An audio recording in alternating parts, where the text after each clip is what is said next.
On Point with Craig's Investment Partners. The information provided here is general in nature and it's not financial advice. It doesn't take into account your situation, objectives, goals, or risk tolerance. All investments are subject to risks and none are guaranteed. Before you make any investment decisions, we recommend you contact an investment advisor. For more information about our services or to view the Craig's Investment Partners financial advice provider disclosure statement, please visit our website, which is craigsip.com. Welcome to On Point. I'm Mark Lister, Investment Director at Craig's Investment Partners, and I'll be talking about a range of topics including economics, portfolio strategy, investor education, and anything else that's happening out there in financial markets. The latest quarterly investor confidence survey from ASB has got a lot of attention in recent days, with media reports noting that optimism in this survey was at its lowest level since the pandemic. It covered the June quarter, and the ASB team pointed out that concerns were very high around April, near the beginning of the survey period. That's entirely understandable, given the trade tensions and tariff uncertainty that were very prevalent back then. The other piece of negative news we got last week was the GDP report, which also covered the June quarter. It was much weaker than expected and offered further evidence that we have faced a very challenging period. The New Zealand economy has contracted on a per-capita basis, which means per person, for 9 of the last 12 quarters, making for a deep and lengthy recession. This has inevitably weighed on the performance of local investments and contributed to some of the pessimism in that ASB survey. Other countries have had a much better time of it, and there have been some excellent opportunities for strong investment returns of late, just not here in Aotearoa. This really highlights the need to ensure your investments are globally diversified. If you haven't done that and you've instead hunkered down in New Zealand assets, you've left a huge amount on the table. The NZX 50 share market index is up a very marginal 0.2% in 2025, only barely in positive territory. The housing market has been even weaker. National prices are down almost 1% this year, having declined for 7 of the past 9 months. Domestic fixed income has performed better, with the NZX Corporate Bond Index up about 5% this year. And one segment of the local investment landscape that has had a great run in 2025 is listed property. The NZX index that represents our largest listed commercial landlords is up more than 15% so far this year.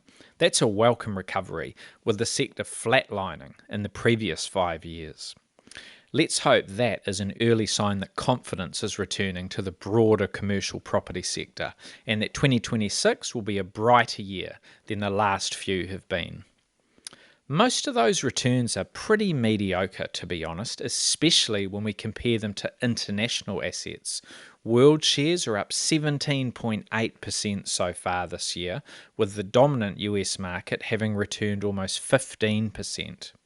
Emerging market equities, for which China is the biggest constituent, have rallied an impressive 23.9%. The UK is up 16.2%, and Europe is 12.7% higher. Japanese shares are up 13.6%, while the Australian market has gained 11%.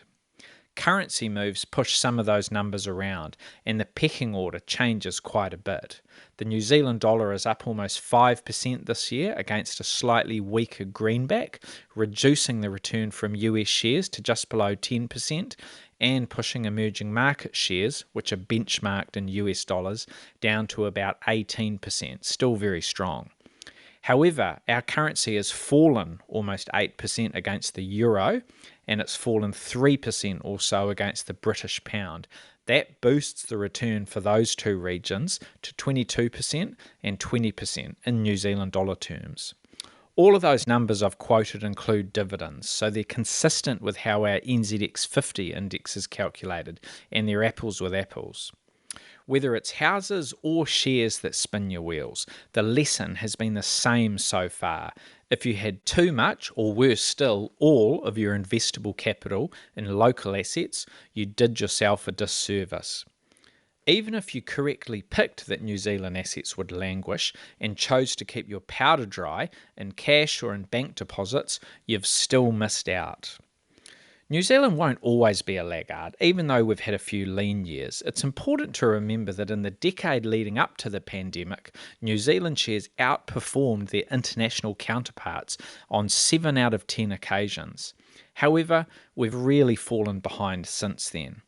As workers, homeowners, and small business owners, there's not much we can do about it, but stick it out and hope for things to improve, which I'm sure they will in due course.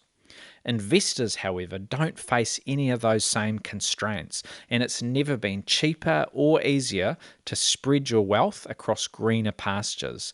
There are many funds and ETFs that can help you achieve this, even for the smallest investors, and in a very cost-effective way.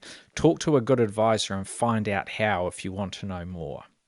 We live in a great country and we all hope that there's a more prosperous period ahead, but there's still no need to be all in.